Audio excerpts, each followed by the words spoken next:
Shalom.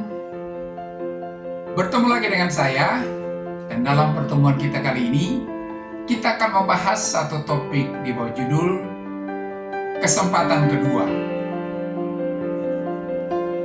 Saudara, di dalam hidup ini, siapa di antara kita yang tidak pernah jatuh? Kita semua pernah salah, pernah mengecewakan, bahkan pernah merasa jauh dari Tuhan. Tetapi kasih Tuhan selalu menyediakan satu anugerah yang tak ternilai, yaitu kesempatan kedua.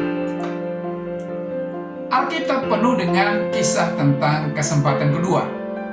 Salah satunya adalah kisah Petrus, murid Yesus. Petrus pernah menyangkal Yesus 3 kali saat Yesus ditangkap. Ia menangis dengan pahit, penuh penyesalan. Tetapi yang luar biasa, Yesus tidak membuang Petrus. Setelah kebangkitannya, Yesus mencari Petrus. Dia memelurkan tangan kasih dan memulihkan hati Petrus.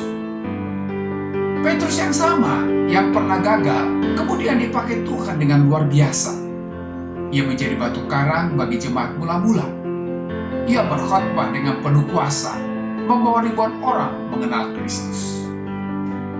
Kesempatan kedua bukan hanya tentang memperbaiki kesalahan.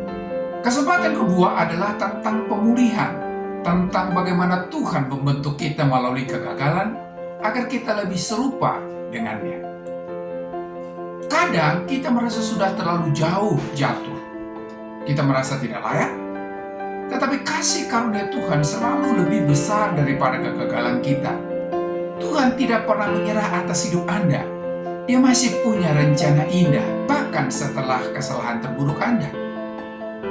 Dalam Yohanes pasal 1 ayat yang 9 berkata, "Jika kita mengaku dosa kita, maka Ia adalah setia dan adil, sehingga Ia akan mengampuni segala dosa kita dan menyucikan kita dari segala kejahatan."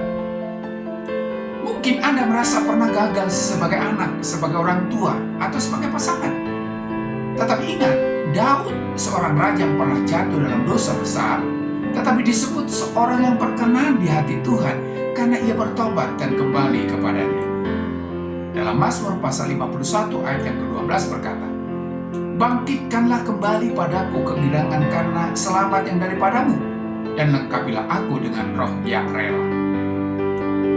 Saudara, kesempatan kedua bukan tentang kita yang sempurna, tetapi tentang Allah yang penuh belas kasihan.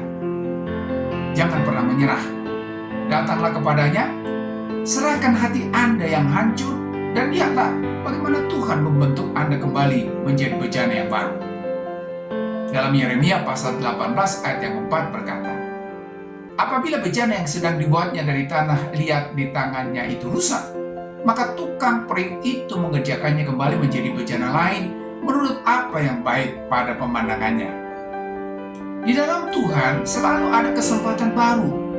Mulailah hari ini dengan iman dan pengharapan yang baru.